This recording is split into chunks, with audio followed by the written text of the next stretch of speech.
మాలపల్లి 1922లో ఉన్నవ లక్ష్మీనారాయణ రాసిన తెలుగు అభ్యుదయ నవల. ఆంధ్రప్రదేశ్లో కులవర్గ దృక్పథంతో వెలువడ్డ తొలి అభ్యుదయ రచనగా దీన్ని విమర్శకులు గుర్తించారు. ఉన్నవ లక్ష్మీనారాయణ ప్రముఖ సంఘ సంస్కర్త, స్వాతంత్ర్య సమరయోధుడు, తెలుగు నవలా సాహిత్య వైతాళికుల్లో ఒకడు. జాతీయోద్యమంలో భాగంగా పల్నాడు పుల్లరి సత్యాగ్రహంలో పాల్గొని జైలుపాలైన ఉన్నవ లక్ష్మీనారాయణ రాయవెల్లూరు జైలులో ఉండగా ఈ నవలను దేశభక్తిపూరితంగా సంఘ సంస్కరణాభిలాషతో రచించారు. ఈ మాలపల్లి నవల ప్రగతిశీలక తెలుగు సాహిత్య చరిత్రలో ఒక మెలిమలుపుగా, సామాజిక దృక్పథంలో ఒక ముఖ్య ఘట్టంగా, సంఘ సంస్కరణ సాహిత్యంలో ప్రామాణికంగా నిలిచినట్టు సాహిత్య విమర్శకులు పేర్కొన్నారు. ఈ నవల మార్క్సిస్టు భావజాలంతో జాతీయోద్యమ ప్రభావంతో వచ్చిన, సమున్నత మానవీయ విలువలకు పట్టం కడుతూ అస్పృశ్యుల జీవితాన్ని స్పర్శించిన ప్రామాణిక నవలగా ప్రసిద్ధి పొందింది. ముఖ్యంగా గాంధీజీ రాజకీయరంగ ప్రవేశం నాటి తెలుగువారి సాంఘిక పరిస్థితులకు అద్దం పట్టిన ఈ నవల ఆయా చారిత్రక సామాజిక, ఆర్థిక ఉద్యమాల సందర్భాలలో వచ్చిన పరిణామాలను వాస్తవిక ధోరణితో సృజనాత్మకంగా తెలియచేసింది. ఈ నవలతో తెలుగునాట సంఘ సంస్కరణ సాహిత్యంలో వ్యక్తమయ్యే దృక్కోణం సానుభూతి నుండి అభ్యుదయ వైపుగా, ఆదర్శాల నుండి ఆచరణాత్మక ఆలోచనలు రేకెత్తించే విధంగా సైద్ధాంతిక భావజాల మద్దతుతో ప్రస్థానం ప్రారంభించింది. తెలుగు సాహిత్యంలో ఆధునిక ఇతిహాస కావ్యంగా పేరుపొందిన ఈ నవలను 1958లో ఎన్.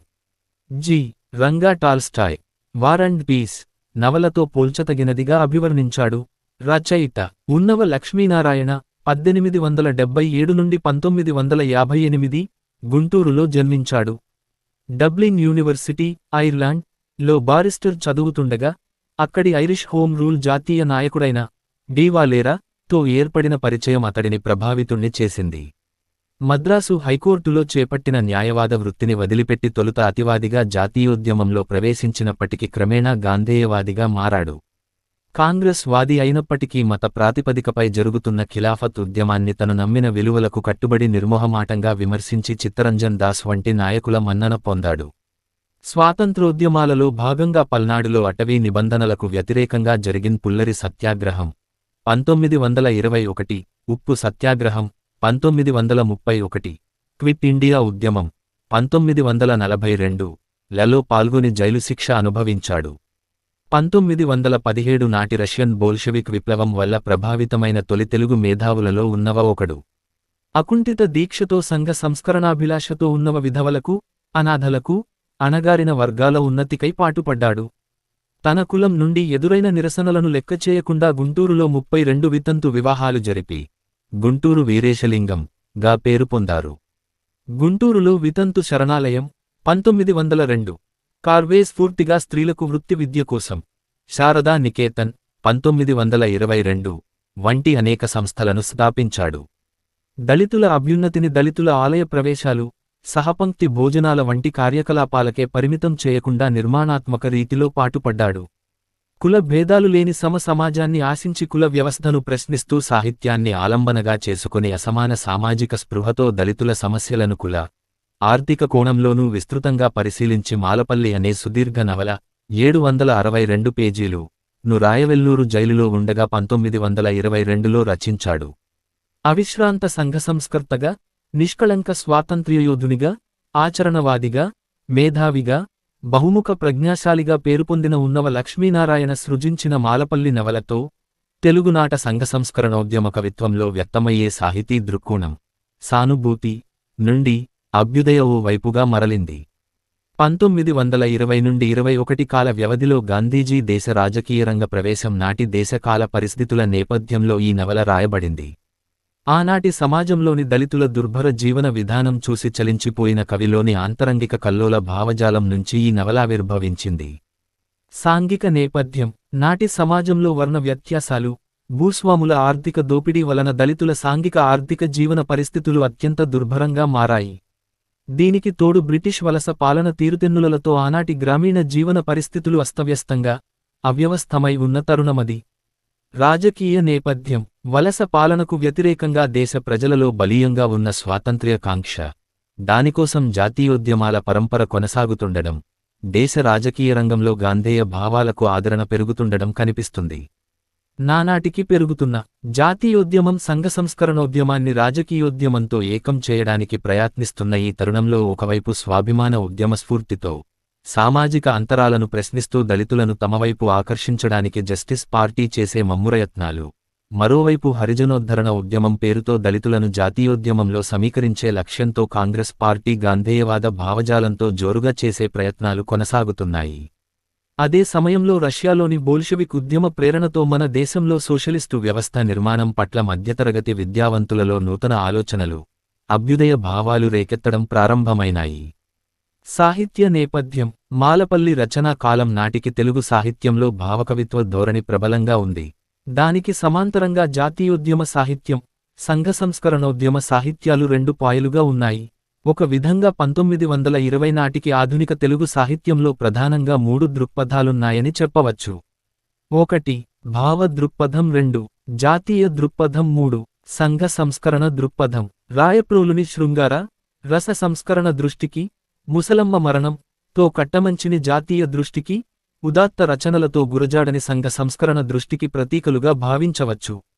మాలపల్లి రచన కాలం నాటికి దళితుల సమస్యల పట్ల ఈ మూడు దృక్పథాలకు చెందిన సాహిత్య వైఖరులను పరిశీలిస్తే, భావ కవితోద్యమం తనదైన కాల్పానిక జగత్తులో ఊహాప్రేయసిపై కవితలు అల్లుకుంటూ ఊహలలో మునిగిపోయిందే కాని సమాజంలో కళ్ళెదుట కనిపిస్తున్న అస్పృశ్యత లాంటి వాస్తవిక సమస్యల వైపు తొంగిచూసే ప్రయత్నం చేయలేదు.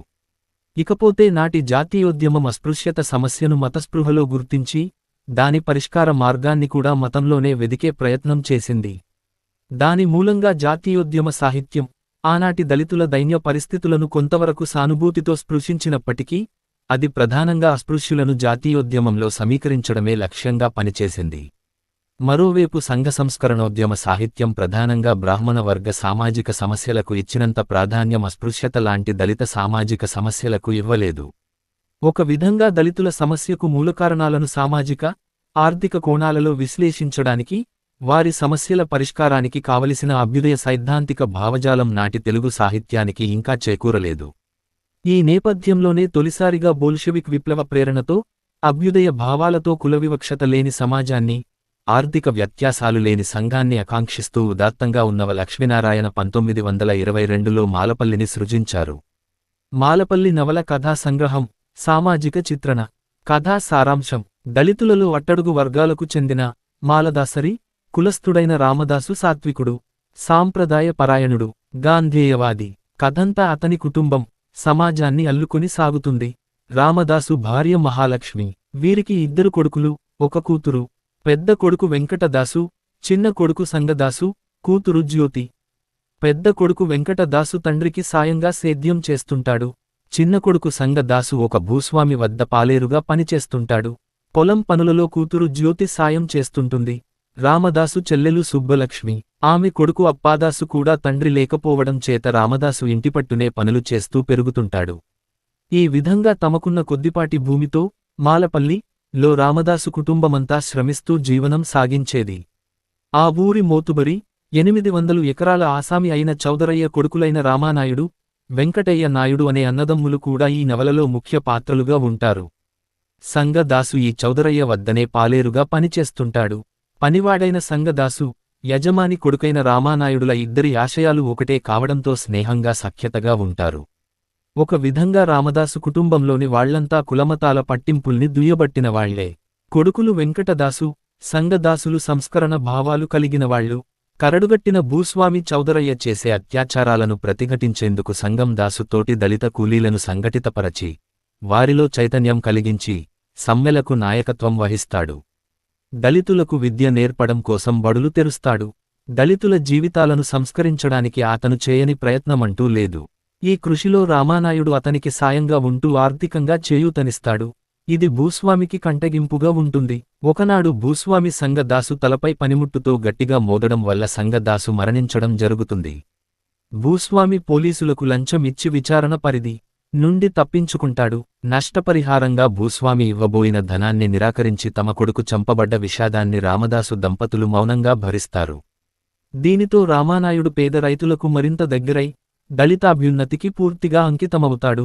సంగదాసు ఆదర్శభావాల వ్యాప్తి కోసం అతని స్మృతి చిహ్నంగా సంగపీఠం గ్రామంలో నెలకొల్పబడుతుంది. క్రమేణా ఈ సంగపీఠం కృషిలో దళితేతర అగ్రకులాలు కూడా చేరతాయి.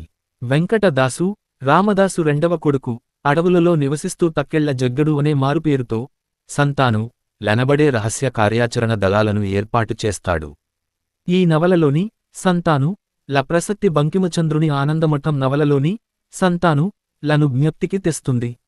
ధర్మకన్నాలు వేయడం ద్వారా ధనికుల ఆస్తిని కొల్లగొట్టి పేదలకు పంచిపెట్టే ఉద్యమానికి వెంకటదాసు నాయకత్వం వహిస్తాడు. అయితే పోలీసులతో జరిగిన సాయుధ ఘర్షణలో వెంకటదాసు గాయపడి పట్టుబడి చివరకు జైలు పాలవుతాడు. ఒక వ్యాజ్యంలో ఓడిన రామదాసు తన యావదాస్తిని భూస్వామి చౌదరయ్యకు స్వాధీనం చేయవలసి వస్తుంది. తన పొలం నుండి ఇంటి నుండి వెళ్లగొట్టబడిన రామదాసు చివరకు ఒక సంపన్నుడి ఇంటిలో పనికి కుదురుతాడు. తక్కెళ్ల జగ్గని సహచరులు ఆ సంపన్నుని ఇంటిని కొల్లగొట్టడంతో ఆ ధర్మకన్నం తో సంబంధం ఉందనే నెపంతో రామదాసును, అతని భార్య మహాలక్ష్మిని పోలీసులు అరెస్టు చేసి సెటిల్మెంటులో నిర్బంధ కూలీలుగా పనిచేయిస్తారు. సెంట్రల్ జైల్లో శిక్ష అనుభవిస్తున్న పెద్దకొడుకు వెంకటదాసుకు పరిచర్యల కోసం తల్లి, తండ్రి కొంతకాలం అక్కడుండటం జరుగుతుంది. వెంకటదాసు మరణిస్తాడు. ఈ విధంగా ఇద్దరు కొడుకులతో పాటు కూతురు జ్యోతి దుర్మరణం పాలవ్వడంతో ఆ బెంగతో భార్య మహాలక్ష్మి కూడా చనిపోవడం జరుగుతుంది. ఈ బాధలన్నింటిని రామదాసు సహనంతో తన సహజ వేదాంత ధోరణిలో శాంతంగానే స్వీకరిస్తాడు. క్రమేణా సంఘపీఠం కృషి దినదిన ప్రవర్ధమానమవుతుంది. సహాయ నిరాకరణోద్యమాలు, కార్మికోద్యమాలు, ధర్మకన్నాల వంటి ప్రజా ఉద్యమాల ఫలితంగా స్వాతంత్ర్యం లభిస్తుంది. ఖైదీలు విడుదలవుతారు. వయోజన ఓటింగు ద్వారా ప్రజాప్రతినిధుల ఎన్నికవుతారు. రామదాసు కూడా జైలు నుండి విడుదలై తన గ్రామానికి వస్తాడు. రామానాయుడు తన యావదాస్తిని దళితుల అభ్యుదయానికి సమర్పించి రామదాసుని గ్రామంలోనే ఉండి సంగదాసు చేసిన కృషిని కొనసాగించమని కోరతాడు. కాని రామదాసు నిరాకరించి అడవులకేగుతాడు. ఈ విధంగా అనేకానేక అంశాలు అల్లుకుపోయిన నేపథ్యంలో చివరకు భూస్వాముల మదం అణిగిపోయి వారు తమ సర్వస్వాన్ని దళితుల అభ్యుదయానికి, గ్రామాభ్యుదయానికే సమర్పించుకుని గ్రామసేవకి అంకితం అయినట్లుగా చెప్పబడింది. మాలపల్లిలో ప్రధాన పాత్రలు: రామదాసు మాలదాసరి, కులస్థుడైన రామదాసు సాత్వికుడు, గాంధేయవాది. మహాలక్ష్మి రామదాసు భార్య, జ్యోతి రామదాసు కూతురు, సంగదాసు రామదాసు చిన్న కొడుకు. నవలలో మొదటి నాయకుడు భూస్వామి చౌదరయ్య వద్ద పాలేరు. సంఘ చైతన్య స్ఫూర్తి కలిగిన నాయకుడిగా సంగదాసు సమాజంలో కులపరమైన భేదాలు పోవడానికి, దళితాభ్యుదయానికి నిర్మాణాత్మక రీతిలో పాటుపడుతూ భూస్వామి చేతిలో మరణిస్తాడు. వెంకటదాసు రామదాసు పెద్ద కొడుకు. నవలలో రెండవ నాయకుడు తమ్ముడు సంగదాసు. మరణానంతరం అడవులకు పోయి తక్కెళ్ల జగ్గడు అనే మారుపేరుతో ధర్మకన్నాల ఉద్యమానికి, ధనికుల ఆస్తిని కొల్లగొట్టి పేదలకు పంచిపెట్టే ఉద్యమం నాయకత్వం వహిస్తాడు. వర్గచైతన్య స్ఫూర్తి నిండిన కలిగిన నాయకుడిగా సమాజంలో ఆర్థిక అంతరాల నిర్మూలన కోసం విప్లవకారుడై సాయుధ పోరాట మార్గం అవలంబిస్తాడు. పోలీసులకు పట్టుబడి జైలు పాలై చివరకు మరణిస్తాడు. అప్పాదాసు రామదాసు మేనల్లుడు, చెల్లెలు కొడుకు. దళిత బడికి టీచర్గా సేవలనందిస్తాడు. చౌదరయ్య ఊరికి మోతుబరి, నిరంకుశ భూస్వామి, మార్పుకి వ్యతిరేకి. వెంకటయ్య నాయుడు భూస్వామి చౌదరయ్య పెద్ద కొడుకు. రామానాయుడు భూస్వామి చౌదరయ్య చిన్న కొడుకు. సంగదాసు సదాశయాలతో ఏకీభవిస్తూ అతనికి సాయంగా మంచి మిత్రుడుగా ఉంటాడు. దళితాభ్యుదయానికి చక్కని కృషి చేసిన దళితేతరుడు. కమల రామానాయుడు భార్య, మోహనరావుతో లేచిపోతుంది. తక్కెళ్ల జగ్గడు వెంకటదాసు మారుపేరు. ఈ పేరుతోనే వెంకటదాసు ధర్మకన్నాల ఉద్యమానికి, ధనికుల ఆస్తిని కొల్లగొట్టి పేదలకు పంచిపెట్టే ఉద్యమం నాయకత్వం వహిస్తాడు. మాలపల్లిలో ప్రబోధాత్మక గేయాలు. మాలపల్లిలో ప్రబోధాత్మక గేయాలు అలనాటి వాడుక భాషలో రాయబడ్డాయి. ఆది కాలం నుంచి నేటి కాలం వరకు మానవ సమాజ పరిణామాన్ని విప్లవకారుడు తక్కెళ్ల జగ్గని ధర్మ బోధలు రూపంలో వివరించబడింది. ప్రాచీన కాలంలో వర్గరహిత సమాజంలో ప్రజలందరూ అన్నదమ్ముల వలె కలసి మెలసి ఆనందంగా జీవించేవారని, ప్రకృతి వనరులు, సంపద ప్రజలందరి సొత్తుగా ఉండేదని ఆనాటి ఆదిమ సంఘ పరిస్థితుల్ని కవి ఇలా గేయరూపంలో వర్ణిస్తారు. ఆది కాలమున అందరు జనులు అన్నదమ్ములండి. నదులు వనంబులు నానా మృగములు నాలుగు సంద్రములును, కొండలు బండలు జలములు పొలములు గుంటలు సెలయేళ్లు, కాయలు పండ్లు పాడి పంటలు ఘనమైన ఇండ్లు, అంతరువుల భేదము లేక అందరి సొమ్మండి. గుడవా గట్టా ఒకరికి బెట్టా కొదవే లేదండి. నానీ భేదము లేక లోకము నడుస్తూ ఉండేది. మనసు లోపల చీకు చింతలు మందుకైన లేవు. Double quotation. ఆ తర్వాత ఏర్పడ్డ వర్గ సమాజంలో ప్రబలిన స్వార్థపరత్వం, ధనిక పేద తారతమ్యం వల్ల కష్టజీవుల బాధలను ఇనుమడింపచేశాయని ఇలా వర్ణిస్తారు. లోకమందున చక్రవర్తియై లోబు డేలుచుండు, లోకములోని ద్రవ్యమంతయు లోబుల పరమయ్యే. అంతా నాదే అందురు జనులండి. అంతా మనదే ఎనెడు రోజులు అంతరించనండి. భాగ్యవంతులకు బీదలెల్లరూ బానిసలైనారు. పొద్దుగుకులు చాకిరీ చేస్తురు బొక్కుడు కూటికిగా ఎంత చేసిన తృప్తి లేదయా యజమానులకెల్లా రోగం రాని నొప్పి రాని నాగా దప్పదయా. Double quotation. బోల్షెవిక్ విప్లవంతో ప్రభావితమైన ఈ నవల తెలుగు జాతీయోద్యమ చరిత్రలో మొట్టమొదటిసారిగా శ్రామిక సమస్యలకు ప్రాధాన్యమిచ్చింది. ఉండనిల్లా పండనేలా వండపొయ్యా దండనుయ్యా అండలేక మాలాలెండేరు ఓ సంగ బావా. దండనుండా పస్తులుండేరు చేతామంటే కూలీ లేదు పోదామంటే నాలీ లేదు బిచ్చమంటే మాలీ గాదురా ఓ సంగ దేవా దేవుడీకే జాలిలేదురా. తినబోతే మెతుకే సున్నా కట్టబోతో గుడ్డేదన్నా తాగబోతే నీళ్లే సున్నరా ఓ లోకాసంగా పీల్చబోతే గాలే సున్నారా. ఆసామిలా చరణకోలా పోలీసుల పోడు చాలా ఎంతకంటే జైలు మేలేరా ఓ గురునాథా మా జీవనమే మాకే గోలరా. మొక్కాబోతే గుళ్ళే లేవు ఎక్కాబోతే బళ్ళే రావు కుడవపూటకు ఉళ్ళే లేవురా ఓ జ్ఞానాసంగా జదువనైనా బళ్ళే లేవురా. ఇటువంటి దోపిడిని అరికట్టి సమసమాజ నిర్మాణ కోసం జరిపే ఉద్యమంలో శ్రామికులు ఐకమత్యంతో పోరాడాలని సమ్మెలతోనే శ్రామికుల సమస్యలు పరిష్కరించబడతాయని కవి ప్రబోధిస్తారు. కూలికి విలువగలదని మీరు గుట్టు తెలుసుకుండి కూలికి దగిన విలువ పుచ్చుకునే కూలికి మరిపొండి. వీళ్ల కూలికి ఒప్పుకొంటిరా నెనరు చెరవుకుంద్రు పనివారందరూ ఏకమైతిరా ప్రపంచమే మీది ఐకమత్యమే అన్ని పనులకు ఆధారము సుండి. శ్రేణులు గట్టి సమ్మెగట్టితే చెల్లును మీ మాట కొట్టావద్దు తిట్టావద్దు కోర్కెలు నెరవేరున్. అసహాయ యోగము తరుణము చూచి అవలంబించండి దానికి మిగిలిన మంత్రతంత్రములు ధరలో లేవండి. Double quotation. మాలపల్లి భావన పాత్రల చిత్రణ. ఒక దళిత కుటుంబం సమాజంలో కలియడానికి చేసే ప్రయత్నాలు ఆ ప్రయత్నంలో వారికి ఎదురైన చేదు అనుభవాలు ఆ అనుభవాలతో రాటుదేలిన వ్యక్తులు చైతన్యమై సంఘటితమై సమాజంలో నిర్లక్ష్యం చేయబడ్డ తమ ఉనికి కోసం మెరుగైన స్థానం కోసం చేసే పోరాటాలు వంటి అంశాలతో మాలపల్లి నవలలోని పాత్రలు ఉదాత్తంగా చిత్రీకరించబడ్డాయి.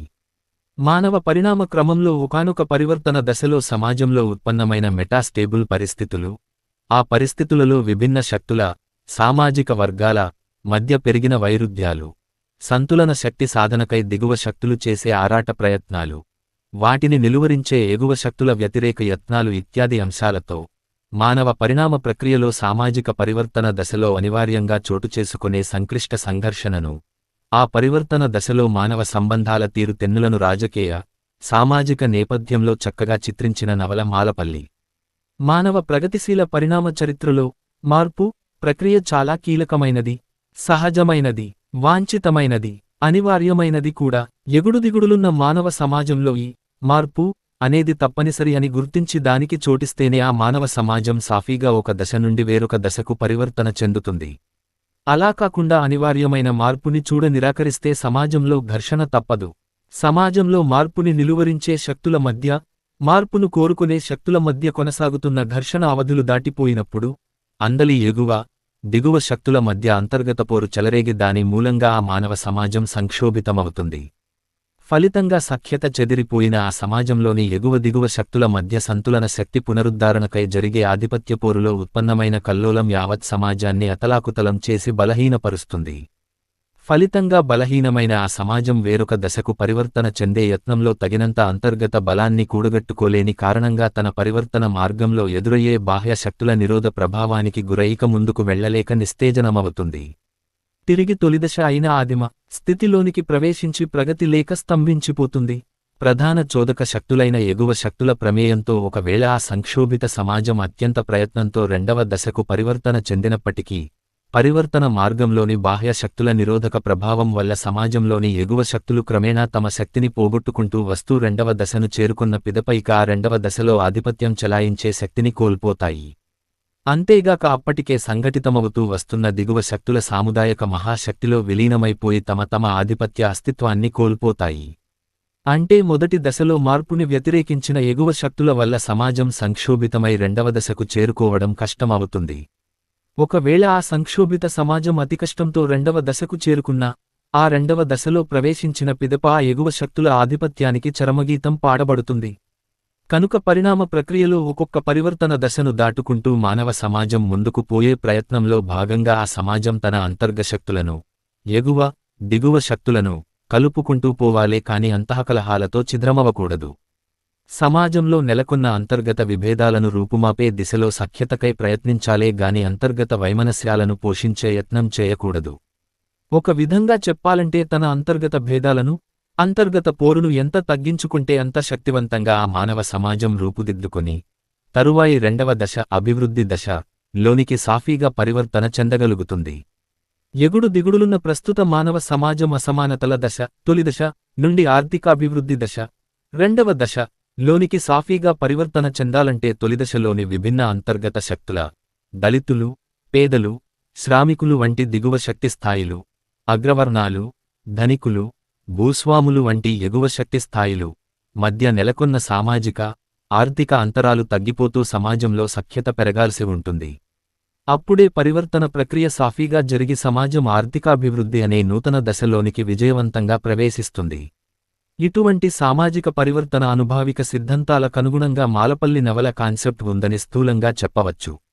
ఈ విధమైన కాన్సెప్ట్తో పరివర్తన ప్రక్రియలో మార్పుకి సిద్ధపడని, సమానత్వానికి సహకరించని ఆధిక్య శక్తులను, మార్పు నిరోధక శక్తులను నియంత్రించేందుకు బలహీన దళిత వర్గాలు, పీడిత వర్గాలు, మార్పును కోరే శక్తులు చైతన్యంతో సుసంఘటితం కావాలని, పోరాటాలకు సిద్ధపడాలని మాలపల్లి ప్రబోధించింది. ఈ భావనకు తగినట్లుగా కవి ఉన్నవ సమాజంలోని బలహీన దళితులు ఆర్థికాభివృద్ధి దశకు పరివర్తన చెందే యత్నంలో తగినంత అంతర్గత బలాన్ని కూడగట్టుకోవడానికి సంఘటితం కావాల్సిన ఆవశ్యకతను తెలియచేశారు. సమాజంలోని దిగువ స్థాయి శక్తులైన దళితులకు, పీడితులకు సంఘ పునర్నిర్మాణం కోసం అవసరమైతే పోరాటాలు చేయాల్సిన అవసరం తెలియచేశారు. తమ ఆశయాల సాధనకై నిమ్న వర్గాలకు చెందిన యువతరం చేసే సంఘటిత ప్రయత్నాలు, వాటిని నిలువరించే ఆధిక్య వర్గాల కుటిల యత్నాలను చక్కగా తెలియచేశారు. ఈ పోరాటంలో ఆధిక్యం చెలాయించే ఎగువ స్థాయి శక్తుల యొక్క కుటిల యత్నాలను నిలువరించడం కోసం గాంధేయ స్ఫూర్తితో సత్యాగ్రహాల వంటి నిష్క్రియాత్మక ప్రతిఘటనలను, బోల్షెవిక్ విప్లవ స్ఫూర్తితో సమ్మెలు, కార్మిక ఉద్యమాల వంటి నూతన ప్రతిఘటనా పద్ధతులను దిగువ స్థాయి శక్తులైన దళిత, శ్రామిక వర్గాలకు పరిచయం చేశారు. ఈ విధంగా సాంఘిక, ఆర్థిక అంతరాలు లేని సమాజం కోసం సంఘ పునర్నిర్మాణ జయం కోసం ప్రయత్నించిన మాలపల్లి నవలకు సంఘ విజయం అన్న మరో పేరు సార్థకనామధేయమైంది. ఈ నవలలో సాంఘిక అసమానతల విషయానికి సంఘదాసు ప్రతీకగా, ఆర్థిక అసమానత విషయాలకు వెంకటదాసు నాయకుడిగా చిత్రించబడ్డారు. ఆర్థిక స్థితిగతులలో మార్పు రాకపోతే దళితుల పరిస్థితి అస్తవ్యస్తమవుతుందని వెంకటదాసు పాత్ర ద్వారా కవి తెలియచేస్తాడు. ఇంకా ఈ నవలలో వెంకటయ్య, కమల, మోహనరావు, పంతులు, పౌలు, క్రైస్తవ ఫాదరీలు తదితర పాత్రలు నాటి సమాజ తీరుతెన్నుల పరిణామంలో భాగస్వాములుగా కనిపిస్తారు. జ్యోతి, అప్పాదాసుల నిష్కల్మష ప్రేమ, మోహనరావు, కమల, రామానాయుడు భార్య ల అనైతిక బాంధవ్యం కథలో అంతర్భాగంగా ఉంటుంది. మొత్తం మీద ఈ చైతన్యపూరిత నవలలో ఆశయాలుతో నిండిన యువతరానికి, అనుభవాలతో పండిన పెద్దతరానికి ప్రతినిధులు తర్కిస్తూ, చర్చిస్తూ కథను నడిపిస్తారు. కథలో అనేక పాత్రలు తమ అభిప్రాయాలను కథాగమనానికి సమాంతరంగా అయినప్పటికీ, కథలో అంతర్భాగంగానే చర్చిస్తాయి. కుటుంబ పెద్ద రామదాసు ప్రధానంగా గాంధేయవాదిగా చిత్రించబడ్డాడు. కుల వివక్షతకు గురైనప్పటికీ సమాజంలో మార్పుని పెద్దతరానికి ప్రతినిధిగా తనదైన రీతిలో కోరుకుంటాడు. అయితే పెద్ద కొడుకు వెంకటదాసు, తక్కెళ్ల జగ్గడు పేరుతో ధర్మకన్నాలు వేస్తూ సామాజిక మార్పుని తిరుగుబాటు పద్ధతిలో కోరుకుంటాడు. తన కుమారుడి తిరుగుబాటు మార్గాన్ని ఆమోదించకపోయినా సామాజిక మార్పుకి ఏ మార్గం అనుసరణీయమో భవిష్యత్తు నిర్ణయిస్తుందని భావిస్తాడు. గాంధేయ భావజాలానికి, మార్క్సిస్ట్ దృక్పథానికి మధ్య గల సంఘర్షణను ఉదారవాద దృష్టితో చిత్రించబడిన ఈ నవల సామ్యవాద వర్గ పోరాట ఆవశ్యకతను తెలియచేస్తుంది. అభ్యుదయంతో కులవివక్షత లేని సమాజాన్ని, ఆర్థిక వ్యత్యాసాలు లేని సంఘాన్ని కోరుకుంటుంది. వాస్తవికత: కవి ఉన్నవ లక్ష్మీనారాయణ తన చుట్టూ ఉన్న సమాజంలోని అగ్రవర్ణాలు, జమీందారీ వ్యవస్థలు దళితులను, పేదలను, వ్యవసాయ కూలీలను, శ్రామికులను కులపరంగాను, వర్గపరంగాను చేస్తున్న దోపిడిని చూసి సంఘ సంస్కర్తగా చలించి ఒక మేధావిగా లోతుగా సునిశితంగా పరిశీలించడం ద్వారా కుల, వర్గ అసమానతలను, దోపిడీ అంశాలను, వాటిపై తన భావాలను సూటిగా నిష్కర్షగా నవలారూపంలో ప్రతిఫలింప చేయగలిగారు. స్వాతంత్ర్యోద్యమ పోరాటంలో పాల్గొన్న ఉన్నవ ఉద్యమకారుడిగా తాను స్వయంగా ఎదుర్కొన్న సమకాలీన బ్రిటిష్ అధికారుల జులుంను, పోలీసు చట్టాల ఉక్కు పిడికిలిని, వ్యవస్థాపరమైన దౌష్ట్యాన్ని న్యాయవాదిగా గ్రహించిన అనుభవంతో ఆనాటి న్యాయ వ్యవస్థలోని లొసుగులను, లిటిగెంటు వ్యవహారాలను, కక్షిదారుల అవస్థలను, రాయవెల్లూరు జైలులో ఖైదీగా ఉన్న కాలంలో స్వానుభావంతో గ్రహించిన జైలు ఇక్కట్లను, తోటి ఖైదీల అవస్థలను ఇత్యాది పలు వాస్తవ జీవితానుభవ అంశాలను తన నవలలో పొదిగి కళ్లకు కట్టినట్లుగా చిత్రించగలిగారు.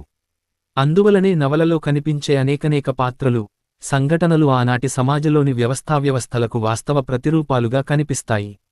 ఉన్నవ సమకాలీన ఉద్యమాలచే ఎక్కువగా ప్రభావితమయ్యారు. డబ్లిన్, ఐర్లాండ్ లో బారిస్టరు చదువుతున్నప్పుడే ఐరిష్ హోమ్ రూల్ జాతీయ నాయకుడైన డీవాలేరా వలన ప్రభావితమయ్యారు. తరువాత ముఖ్యంగా రష్యాలో విజయవంతమైన బోల్షెవిక్ విప్లవ ప్రభావాన్ని సునిశితంగా పరిశీలించారు.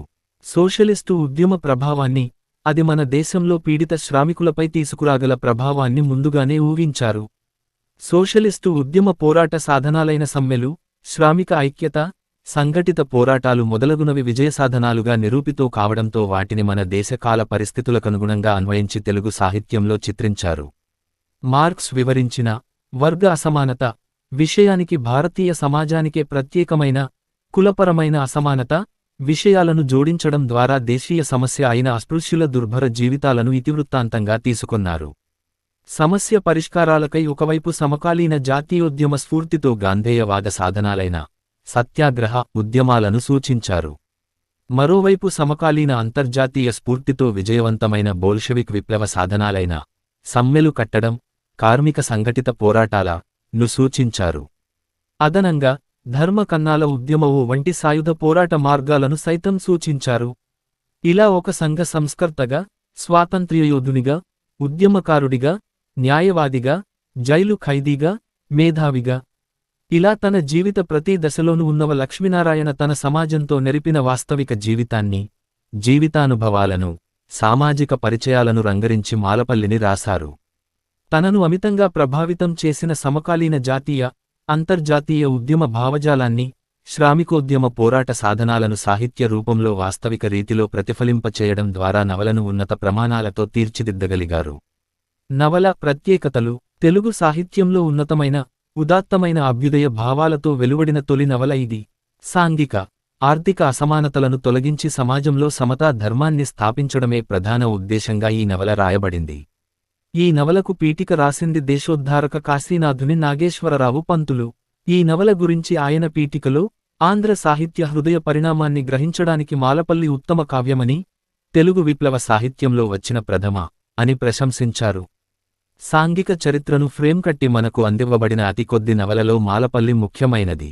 ముఖ్యంగా గాంధీజీ రాజకీయరంగ ప్రవేశం 1920 నుండి 21 నాటి తెలుగువారి సాంఘిక పరిస్థితులకు అద్దం పట్టిన తొలి రాజకీయ నవల ఇదే. ఆనాటి సాంఘిక, ఆర్థిక, రాజకీయ, సాంస్కృతిక పరిణామాలకు చక్కగా ప్రతిబింబించిన ఈ నవలలో ఆనాటి దేశ రాజకీయ వాతావరణం, గాంధీ మహాత్ముని ఆశయాలు, సహాయ నిరాకరణోద్యమాలు, కార్మికుల సంఘటిత ఉద్యమాలు, దళితుల అంటరానితనం తదితర సమకాలీన పరిస్థితులు పొందుపరచబడ్డాయి. ముఖ్యంగా తెలుగు ప్రజల గ్రామీణ జీవితాన్ని ప్రతిభావంతకంగా చిత్రించిన నవలలో మొదటిది, ప్రామాణికమైనది కూడా ఇదే. ఈ నవలలో సాంఘిక దురాచారాలు, సామాజిక అంతరాలు, వర్ణ వ్యత్యాసాలు, క్రైస్తవ మతమార్పిడి యత్నాలు, దళితుల బాధలు, భూస్వాముల దౌర్జన్యాలు, బ్రిటిష్ అధికారుల దాష్టికాలు, పోలీస్ దమన చట్టాలు, అధికార న్యాయవ్యవస్థ సృష్టించే దుష్పరిణామాలు, న్యాయ వ్యవస్థలోని లొసుగులు, జైళ్లలోని ఖైదీల అవస్థలను కళ్లకు కట్టినట్లు చిత్రించారు. కొడవటిగంటి కుటుంబారావు గారి మాటల్లో చెప్పాలంటే, పరిపాలనలో ఉన్న భారతదేశపు కుళ్ళు యావత్తూ ఈ నవలలో భూతద్దంలో చూసినట్టు కనిపిస్తుంది. ఒక చారిత్రక గతిలో ముఖ్యమైన మలుపుల వద్ద ఒక నిర్దిష్ట కాలపు చారిత్రక, సామాజిక, ఆర్థిక పరిణామాలను ఉన్నతంగా చిత్రించిన మాలపల్లి నవల తిరిగి అలనాటి తెలుగు ప్రజల సామాజిక పరిశీలనకు నేటి తరం పరిశోధకులకు ప్రధాన సాహిత్యధారంగా నిలవడం ఒక విశేషం. తెలుగు సాహిత్య చరిత్రలో అంతకుముందెన్నడులేని విధంగా ఒక హరిజన కుటుంబ గాథను తీసుకుని, దళితుల సమస్యను ఇతివృత్తాంతంగా స్వీకరించి మాలపల్లి నవల రాయబడింది. ఒక విధంగా గాంధీ హరిజనోద్యమాన్ని ప్రారంభించకముందే హరిజన సమస్యను ఈ నవల సమగ్రంగా చిత్రించగలిగింది. జాతీయోద్యమకాలంలో సమాజం గాంధేయ భావాలతో దళితుల అభ్యుదయం పేరిట వారి సామాజిక, ఆర్థిక సమస్యల పరిష్కారాల వైపు నిర్మాణాత్మక దృష్టి సారించకుండా, దేవాలయ ప్రవేశం, సహపంక్తి భోజనాలు వంటి ఆదర్శ భావాల పట్లనే కేంద్రీకృతమై ఉన్నప్పుడు, అటువంటి పరిస్థితులలో దళితుల జీవితాలపై సానుభూతితో వెలువడిన నాటి సాహిత్యానికి విభిన్నంగా మాలపల్లి నవల దళితుల యథార్థ జీవితాలను స్పృశించడమే కాకుండా, వారెదుర్కొంటున్న సామాజిక, ఆర్థిక సమస్యలను కూడా వాస్తవిక ధోరణితో విశ్లేషిస్తూ చిత్రించగలిగింది. మాలపల్లి నవల నాటి సమాజంలోని ఆర్థిక, సాంఘిక అసమానతలను విపులంగా చిత్రించడంతోనే సరిపెట్టకుండా వాటిని రూపుమాపాలన్న సంఘ సంస్కరణాభిలాషను అభ్యుదయ దృక్పథంతో వ్యక్తం చేసింది. దీనికోసం నిజాయితీతో కార్మిక కర్షక పక్షం వహించిన వర్గ చైతన్య స్ఫూర్తి నిండిన తక్కెళ్ల జగ్గని వంటి విప్లవ పాత్రలను నాయకులుగా నిలిపింది. నిరుపేదలైన వ్యవసాయ కూలీలు రష్యా చూపించే నాటి బాటలో సంఘాలుగా సమ్మెలతో సహాయ నిరాకరణ పాటిస్తూ మాలమాదిగల హక్కుల కోసం ధర్మపోరాటాలు చేయాలని ఈ నవల పిలుపునిస్తుంది. 1922 నుండే తెలుగునాట జాతీయోద్యమంలో అంతర్భాగంగా సోషలిస్టు వ్యవస్థ నిర్మాణం గురించిన ఆలోచనలు కొనసాగాయని చెప్పడానికి మాలపల్లి నవల ఒక తార్కాణం. బోల్షెవిక్ విప్లవ ప్రభావం ఈ నవలలో ప్రధానంగా కనిపిస్తుంది. ఆ ప్రభావంతోనే సమాజంలో దోపిడి వర్గాలున్నాయని, వ్యవసాయ కూలీలే ఆ సామాజిక దోపిడీకి బలి అవుతున్నారని, దోపిడిని అరికట్టే క్రమంలో సాగే సమసమాజ నిర్మాణ ఉద్యమంలో శ్రామికుల పాత్ర ప్రముఖమైనదనే భావాన్ని కవి చిత్రిస్తాడు. నాయకుడైన వెంకట దాసు ఆర్థిక అసమానతల గురించి, పేదలను దోచుకునే ధనికుల దోపిడి గురించి కోర్ట్ రూంలో ఇచ్చిన ఉపన్యాస నవలా భాగాలను నాటి కమ్యూనిస్ట్ పార్టీ కూడా ఉపయోగించుకుని కర్రపత్రాల రూపంలో శ్రామికులకు అందచేసింది. రైతు కూలీల సమస్యల గురించి ఆలోచించేవారు, పీడిత జనుల పక్షాన నిలువడేవారు మాలపల్లిని తమ మేనిఫెస్టోగా ఎంచుకున్నారని తుమ్ముల వెంకటరామయ్య వంటి వారు తెలియచేశారు. 1934 తదనంతరం ఆంధ్ర ప్రాంతంలో తలెత్తిన రైతు రక్షణ సంఘాలు, కూలీ రక్షణ సంఘాల ప్రచారానికి కవి ఉన్నవా అనుకోకుండా మాలపల్లి ద్వారా గొప్ప ఆయుధాన్ని అందించారని కె.వి. రమణారెడ్డి అభిప్రాయపడినారు. ఒక విధంగా ఇటువంటి భయాలు ఆవరించడంతోనే బ్రిటిష్ ప్రభుత్వం మాలపల్లి నవలను నిషేధించిందని చెప్పవచ్చును. జాతీయోద్యమ కాలంలో వ్యావహారిక భాషలో వెలువడిన తొలి రాజకీయ నవలగా మాలపల్లిని పరిగణించవచ్చు. వాడుక భాష బొత్తిగా ప్రచారంలో లేని కాలంలో నాటి వ్యవహారిక తెలుగు భాష నడకకనుకూలకంగా ఈ నవల రాయడం విశేషం. అలనాటి వాడుక భాష, మాండలిక పదప్రయోగాలు అర్థం చేసుకోవడం నేటి తరం పాఠకులకు కాస్త కష్టంగానే ఉన్నప్పటికీ తెలుగు జాతీయాలు, సామెతలు, తెలుగు పలుకుబళ్లు సమృద్ధిగా పొంగిపొరలే. మాలపల్లి భావంలోనూ భాషలోను విప్లవాలను ఏకకాలంలో సాధించిన రచనగా నిలిచింది. ఒక తెలుగు పల్లెటూరును వేదికగా చేసుకుని వెలువడ్డ తొలితరం తెలుగు వ్యవహారిక నవలలో మాలపల్లిదే ప్రముఖ స్థానం. కాల్పానిక సాహిత్యం విశేష ప్రచారంలో ఉన్న నాటి కాలంలో మాలపల్లికి ముందే తల్లాప్రగడ సూర్యనారాయణ వారి హేలావతి 1913, వెంకటపార్వతీశ్వర కవుల మాతృమందిరం 1919 వంటి నవలలు మానవత దృక్పథంతో దళితుల సమస్యలను సానుభూతితో స్పృశించాయి. అయితే వాటికన్నా ఒక అడుగు ముందుకేసి సాంఘిక ఇతివృత్తాంతాన్ని కలిగి ఉన్న మాలపల్లి నవల సాంఘిక, ఆర్థిక కోణంలో కూడా దళిత సమస్యను విశ్లేషిస్తూ, ఆధునిక ఉదారవాద దృక్పథంతో ఒక సైద్ధాంతిక భావజాలాన్ని ఆధారంగా చేసుకుని దళిత సమస్యకు పరిష్కారాన్ని సూచించింది కాబట్టే జాతీయోద్యమకాలం నాటి సంస్కరణ రంగంలో ప్రామాణిక నవలగా గుర్తింపు పొందింది. మాలపల్లిలోని అభ్యుదయత, మాలపల్లి నవలకు కావ్యాంశ పరంగానేమి, జాతీయోద్యమ పరంగానేమి, సంఘ సంస్కరణ పరంగానేమి, సామాజిక జీవన చిత్రణ పరంగానేమి, వాడుక భాషా పరంగానేమి ఎన్నో ప్రత్యేకతలున్నప్పటికీ నవలలో వ్యక్తమైన అభ్యుదయ దృక్పథానికి వాటిని మించిన విశిష్టత ఉంది. మార్క్స్ సిద్ధాంతం, చారిత్రక భౌతికవాదం ఆధారంగా మాలపల్లి నవలలో సామాజిక విశ్లేషణ చేయబడింది. భూస్వామ్య వ్యవస్థలో సాంప్రదాయవాదుల తిరోగామి భావజాలాన్ని నిరసించింది. దళితుల పట్ల అవలంబించే వివక్షతను, అగ్రకులాధిక్యతను సూటిగా ప్రశ్నించబడింది. పేదలపై జరుగుతున్న సాంఘిక పీడనను, దౌర్జన్యాలను, ఆర్థికపరమైన అణిచివేతను ఎండగట్టబడింది. ముఖ్యంగా వర్ణ వ్యవస్థ ఆవిర్భావం గురించి, కులమతాల పట్టింపుల గురించి, భూమిమీద ఏర్పడిన హక్కును గురించి మాలపల్లి నవలలో హేతుబద్ధంగా విశ్లేషించబడింది.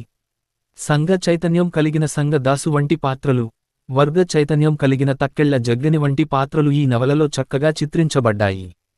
సాంఘిక అసమానత, ఆర్థిక అసమానతలు ఈ రెండూ అనాది కాలం నుండి భారతదేశాన్ని పట్టిపీడిస్తున్న ముఖ్యమైన సమస్యలు. ఈ రెండు సమస్యలను ఉన్నవారు మాలపల్లి నవలలో సమగ్రంగా చర్చించారు.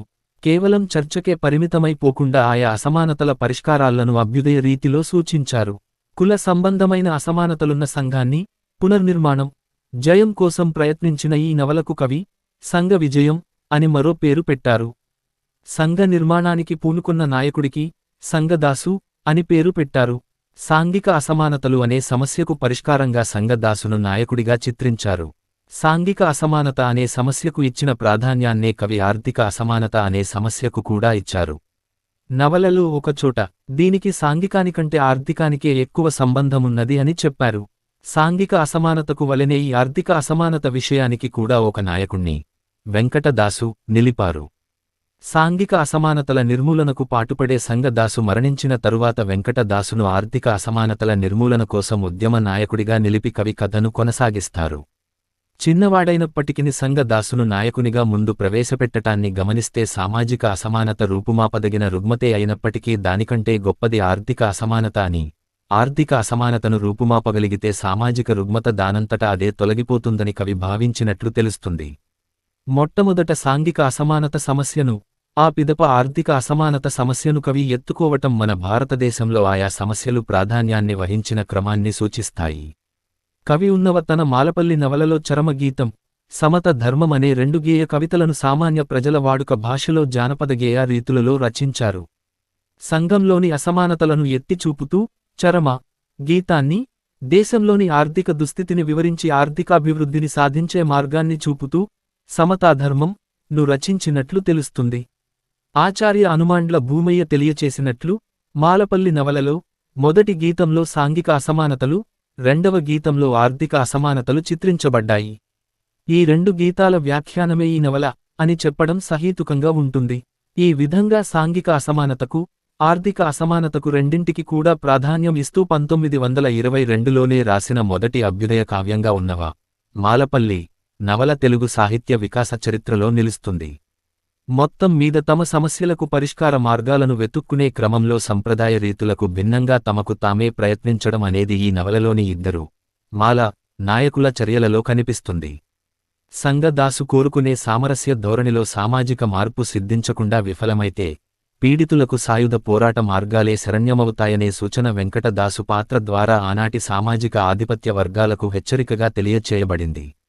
మాలపల్లిలో వ్యక్తమైన ఈ సాహిత్య దృక్పథం నాటి ఆధిపత్యం చెలాయించే వర్గాల భావజాల ధోరణికి అడ్డుకట్టి మానవుడి ప్రగతిశీల పరిణామానికి దోహదకారిగా ఉండటంతో అభ్యుదయ రీతిలో ఉందని భావించవచ్చు. తెలుగు సాహిత్యంలో శతాబ్దాలపాటు క్షత్రియులే కావ్యనాయకులుగా ఏలిన సంప్రదాయ ఆనవాయితీని తోసిరాజని 100 ఏళ్ల క్రితమే అభ్యుదయ దృక్పథంతో మొట్టమొదటిసారిగా సాహిత్యంలో అట్టడుగు వర్గాల వారిని, మాలలను నాయకులుగా నిలిపిన అభ్యుదయ నవల మాలపల్లి. తెలుగులో తొలి అభ్యుదయ కావ్యంగా మాలపల్లి సాధారణంగా మహాకవి శ్రీశ్రీని ఆధునిక అభ్యుదయ సాహిత్యానికి ప్రతీకగా, అభ్యుదయ కవితోద్యమ ఆద్యుడిగా, మూలవిరాట్టుగా, ప్రవక్తగా, అభ్యుదయ కవితారీతి స్రష్టగా పేర్కొంటారు. ఈ అంచనాలు విమర్శనాత్మక దృష్టిలేనివి, ఆరాధనా భావాలతో కూడినవి. నిజానికి ఏ ఒక్క మనిషి ఒంటరిగా కొత్తగా ఒక ఉద్యమాన్ని కాని, ధోరణిని గాని సృష్టించజాలలేడు. శ్రీశ్రీ ముందు చెదురుమదురుగానే అయినా బలమైన అభ్యుదయ భావాలు, ధోరణిలు ఉన్నాయి. అయితే శ్రీశ్రీ అద్వితీయత ఏమిటంటే ఆ ధోరణిని ఉద్యమంగా జ్వలింపచేసి సాహిత్య రంగంలో మహోన్నతంగా సుస్థిరపరచడం. శ్రీశ్రీ మహాప్రస్థానం కు ముందే వెలువడిన మాలపల్లి ని తొలి అభ్యుదయ కావ్యంగా పరిగణించినంత మాత్రాన అభ్యుదయోద్యమ కవితారీతి ప్రభంజనకర్తగా, యుగకర్తగా శ్రీశ్రీ ప్రాధాన్యతను తక్కువ చేసినట్లు కాదు. ఒక విధంగా శ్రీశ్రీ కన్నా ముందే 1922లోనే తెలుగులో అభ్యుదయ భావాలతో ఉదాత్తంగా రచించబడ్డ మాలపల్లి నవలలో కనిపించే అభ్యుదయతను, అభ్యుదయ గీతాలను పక్కనబెట్టి మహాకవి శ్రీశ్రీనే అభ్యుదయ కవితోద్యమ ఆద్యుడిగా పేర్కొనడం సమంజసం కాదని, నిజానికి ఉన్నవ లక్ష్మీనారాయణనే తెలుగు సాహిత్యంలో మొట్టమొదటిసారిగా అభ్యుదయ దృక్పథాన్ని ప్రవేశపెట్టిన కవిగా పరిగణించాల్సి ఉంటుందని వారి మాలపల్లి నవలనే తొలి అభ్యుదయ మహాకావ్యంగా ప్రముఖ మౌలిక పరిశోధకులు ఆచార్య అనుమాండ్ల భూమయ్య మాలపల్లి అభ్యుదయ మహాకావ్యం గ్రంథంలో సోదాహరణంగా నిరూపించారు. 1. శ్రీశ్రీ మహాప్రస్థానం 1934 నుండి 40లలో కళ్ళు తెరుస్తే 1922లోనే ఉన్నవ మాలపల్లి నవల అభ్యుదయ భావాలతో బోల్షెవిక్ విప్లవ ప్రేరణతో, ఆర్థిక అసమానతలను పోషించే దోపిడి వ్యవస్థలు, సాంఘిక అసమానతలకు దోహదం చేసే వర్ణ వ్యవస్థలను ప్రతిఘటించే భావజాలంతో వెలువడింది. రష్యాలో 1917లో జరిగిన బోల్షెవిక్ విప్లవం నుండి స్ఫూర్తిని పొందిన తొలి తెలుగు కవి ఉన్నవ లక్ష్మీనారాయణయే అని చెప్పడంలో సందేహం లేదు. 2. తెలుగు సాహిత్యంలో భావకవిత్వం ఉప్పెనలా ఎగసిన కాలంలోనే ఆ భావకవితాత్మక ఒరవడిలో కొట్టుకుపోకుండా తత్వ్యతిరేకంగా పూర్తి అభ్యుదయ దృక్పథంతో రచింపబడ్డ మాలపల్లి నవల. 3. ప్రాచీనకాలం నుండి సాంఘిక పరంగా, ఆర్థికపరంగా తీవ్ర అసమానతలు నెలకొన్న భారత సమాజంలో సంఘ సంస్కరణను కోరుకునే ఏ సాహిత్యమైన ఈ 2 అసమానతలను అనివార్యంగా స్పృశించే ప్రయత్నం చేయవలసి ఉంటుంది. ముఖ్యంగా వర్ణ వ్యవస్థ వేళ్లూనుకున్న పేదరిక దేశంలో సంఘహితాన్ని ఆకాంక్షించే అభ్యుదయ సాహిత్యమైన ఈ రెండింటిని స్పృశిస్తూ సమన్వయంతో పరిష్కారాలు సూచిస్తూ సాగితేనే అది మన దేశ కాలపరిస్థితిగతులకనుగుణంగా సమగ్రతను సంతరించుకుంటుంది. అందువల్లనే కుల సమస్య, పేదరిక సమస్య రెండూ అనివార్యంగా పెనవేసుకున్న భారతదేశంలో సామాజిక అసమానతలకు గీటురాయిగా ఉన్న కులం ఉనికిని గుర్తించ నిరాకరించి, కులవర్గ దృక్పథంతో నిండిన సాంఘిక అసమానతలను పట్టించుకోకుండా కేవలం ఆర్థిక అసమానతలకు మాత్రమే ప్రాధాన్యతనిస్తూ సంఘ సంస్కరణాభిలాషను వ్యక్తం చేసే సాహిత్యానికి సమగ్రత చేకూరదు. కుల అసమానతలను చూడ నిరాకరించే అటువంటి అభ్యుదయ సాహిత్యానికి కేవలం అటువంటి దృక్పథం ఉన్న వర్గాల సాహితీ మద్దతు లభించవచ్చునేమో కాని సర్వజనామోదం కాబోదు. పైగా అటువంటి సాహితీ దృక్పథం తరాలు మారినా తమ ఆర్థిక స్థితిగతులు మారినా కులవివక్షతను ఎదుర్కొంటున్న దళితుల ఆత్మగౌరవానికి అర్థం కాని ప్రశ్నగానే తొలిచివేస్తుంది. దీనికి కొంతవరకు సమాధానంగానే అభ్యుదయ సాహిత్య ఉద్యమానంతరం వచ్చిన దళిత సాహిత్య వికాసాన్ని పరిగణించవచ్చు. అదేవిధంగా ఆర్థిక అసమానతలను పట్టించుకోకుండా కేవలం కుల అసమానతలను మాత్రమే ప్రశ్నిస్తూ సంఘ సంస్కరణాభిలాషను వ్యక్తం చేసే సాహిత్యానికి కూడా సార్వత్రికత చేకూరదు. ఆ విధంగా సాంఘిక అసమానతకు, ఆర్థిక అసమానతకు రెండింటికి కూడా సముచిత ప్రాధాన్యం ఇస్తూ రాసిన మొదటి అభ్యుదయ కావ్యం ఉన్నవా మాలపల్లి అయితే కేవలం ఆర్థిక అసమానతలకు మాత్రమే ప్రాధాన్యం ఇస్తూ తరువాతి కాలంలో రాయబడ్డ అభ్యుదయ కావ్యం శ్రీశ్రీ మహాప్రస్థానం అవుతుంది. ఒక విధంగా మాలపల్లి నవల తరువాతి కాలంలో రాబోతున్న అభ్యుదయ కవిత్వోద్యమ ప్రభంజనానికి నాంది పలుకడమే కాకుండా మార్గదర్శిగా నిలిచింది.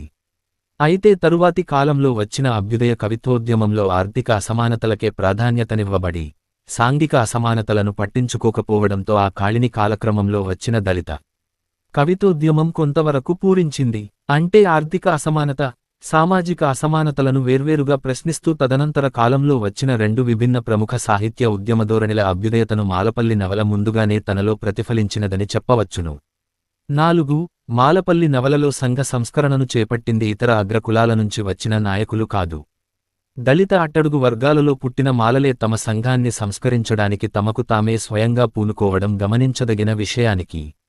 పైగా తెలుగు సాహిత్యంలో శతాబ్దాలపాటు క్షత్రియులే కావ్యనాయకులుగా ఏలిన ఆనవాయితీని తొలిసారిగా పక్కనబెట్టి అభ్యుదయ దృక్పథంతో మొట్టమొదటిసారిగా తెలుగు సాహిత్యంలో అట్టడుగు వర్గాల వారిని, మాలలను నాయకులుగా నిలిపిన మాలపల్లి నవల తొలి తెలుగు అభ్యుదయ కావ్యమనడంలో సందేహం లేదు.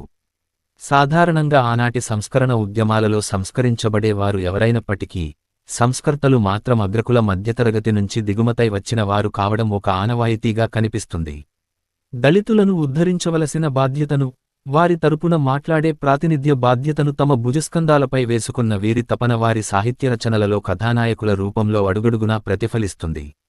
సాహిత్యరచనలలో సాధారణంగా కనిపించే అటువంటి పీడితులను మేల్కొలిపే, సంస్కరించే నాయకత్వ బాధ్యతను తమ భుజాలపై వేసుకునే అగ్రవర్ణ, మధ్యతరగతి కథానాయకుల ధోరణులకు విరుద్ధంగా సాహిత్యంలో కథానాయకులు పీడితవర్గం నుండే ఆవిర్భవించడం, తమను ఉద్ధరించడానికి ఎవరో వస్తారని, ఏదో చేస్తారని ఆశించకుండా ఆ పీడితులే తమను పీడించే దోపిడిదారులకు వ్యతిరేకంగా తమంతట తామే సంఘటితమై మేల్కొనడం, గళమెత్తడం, పోరాడడం చేయబోవడం వంటివి అభ్యుదయ పోరాటాన్ని సూచిస్తాయి. మాలపల్లిలో పీడితులైన మాలలు నడిపింది ఇటువంటి అభ్యుదయ పోరాటాన్నే. ఇది శ్రీశ్రీ మహాప్రస్థానం కన్నా ముందే ఉన్నవా మాలపల్లి లో స్పష్టంగా కనిపిస్తుంది. ప్రాచీన సాహిత్యంలో క్షత్రియులే కథానాయకులుగా చిత్రించబడుతూ వచ్చారు. సాహిత్యం ఒక అవసరంగా కాకుండా కులవృత్తిగా మాత్రమే ఉన్నవారికి పోషణార్థం ఇతరులను ఆశ్రయించాల్సినవసరం కలుగుతుంది. ముఖ్యంగా ఆశ్రితులు కవులైనప్పుడు తమ పోషకులైన క్షత్రియులనే కీర్తించడం, తమ కృతులలో వారినే నాయకులుగా స్వీకరించడం పరిపాటి. అందువలన శూద్రులను నాయకులుగా నిలిపిన కావ్యాలు మచ్చుకైనా మనకు తెలుగు సాహిత్యంలో కనిపించవు. సమాజంలో అట్టడుగు వర్గానికి చెందిన ఒక మాల ను నాయకునిగా చేసి రచన చేసింది మొట్టమొదట ఉన్నవవారే. ఆధునిక సాహిత్య ప్రక్రియలను ప్రారంభించిన కందుకూరి రచనల్లో కూడా శూద్రులు, మాల లు నాయకులుగా ఉండటం కనిపించదు. వారి నవల రాజశేఖర చరిత్రలో నాయకుడు రాజశేఖరుడు నియోగి బ్రాహ్మణుడు. అగ్రవర్ణాల వారిని కాకుండా శూద్రులను నాయకులుగా చేసి కావ్యం రాసింది మొట్టమొదట కట్టమంచి రామలింగారెడ్డి వారే. వారి ముసలమ్మ మరణము లోని నాయిక ఒక సామాన్య కాపు స్త్రీ. తదనంతర కవులు గురజాడ కాని, రాయప్రోలు కాని శూద్రులను, అట్టడుగు వర్గాల వారిని నాయకులుగా, ప్రధాన పాత్రలుగా చేసి సాంఘిక రచనలు చేసినట్లు కనిపించదు. పూర్ణమ్మ ఒక పూజారి బిడ్డ. సాంఘికేతర ఇతివృత్తాంతంతో కూడిన లవణరాజు కళ అనే ఖండికలో రాజైన లవణుడు ఒక మాలెత ను పెళ్లి చేసుకున్నట్లు చెప్పబడిన అది కూడా ఒక కళ గానే మిగిలింది. 1920 నాటికి ఆధునిక తెలుగు సాహిత్యంలో రాయప్రోలుది శృంగార రస సంస్కరణ దృష్టి, గురజాడది సంఘ సంస్కరణ దృష్టి అయితే సమష్టి ప్రయోజనం కోసం వ్యక్తి త్యాగాన్ని కోరుకునే కట్టమంచిది ప్రధానంగా జాతీయ దృష్టి. నాటి తెలుగు సాహిత్యంలోని ఇటువంటి ప్రధాన దృక్పథాలకి విభిన్నంగా అసమానతలను రూపుమాపుకుంటూ ఆర్థికాభివృద్ధిని సాధించి దేశం ముందడుగేయాలని మాలపల్లి తో ప్రబోధిస్తున్నాడు కాబట్టి ఉన్నవది అభ్యుదయ దృష్టి. మాలపల్లిలో వ్యక్తమైన సాహిత్య దృక్పథం ఆధిపత్యం చెలాయించే వ్యవస్థల, దోపిడి వ్యవస్థల, వర్ణ వ్యవస్థల ధోరణికి అడ్డుకట్టి మానవుడి ప్రగతిశీల పరిణామానికి దోహదపడేటట్లుగా ఉంది. దళితుల స్థితిగతులను విశ్లేషించడం ద్వారా, సమకాలీన సాంఘిక ఆర్థిక విషయాల పరిశీలించడం ద్వారా సమాజంలో దళితుల జీవన పరిస్థితులను మెరుగుపరిచే దిశలో మానవతావాద, ఉదారవాద, సామ్యవాద భావజాలాన్ని ప్రచారం చేస్తున్నది కనుకనే మాలపల్లిలో వ్యక్తమైన సాహిత్య దృక్పథం అభ్యుదయం అని చెప్పవచ్చు. సమాజంలోని కుళ్ళును బాధలను వెతలను పట్టించుకోకుండా కళ కోసమే అన్నట్లుగా భావకవిత్వం ఉద్యమంగా కొనసాగుతున్న రోజుల్లోనే సంఘంలోని అసమానతలను ఎత్తిచూపుతూ రూపుమాపే ప్రయత్నంలో చరమ గీతాన్ని, దేశంలోని ఆర్థిక దుస్థితిని వివరించి ఆర్థికాభివృద్ధిని సాధించే మార్గాన్ని చూపుతూ సమతాధర్మం ను రచించి ఆ విధంగా శ్రీశ్రీ కన్నా ఎక్కువ విషయాలను ముందుకు తెచ్చి వర్గ చైతన్యం, కులవ్యతిరేక చైతన్యానికి ఫూలేవలే కృషి చేసిన ఉన్నవ లక్ష్మీనారాయణనే తెలుగు సాహిత్యంలో మొట్టమొదటిసారిగా అభ్యుదయ దృక్పథాన్ని ప్రవేశపెట్టిన కవిగా పరిగణించాల్సి ఉంటుందని ఆచార్య హనుమాండ్ల భూమయ్య విశ్లేషిస్తారు.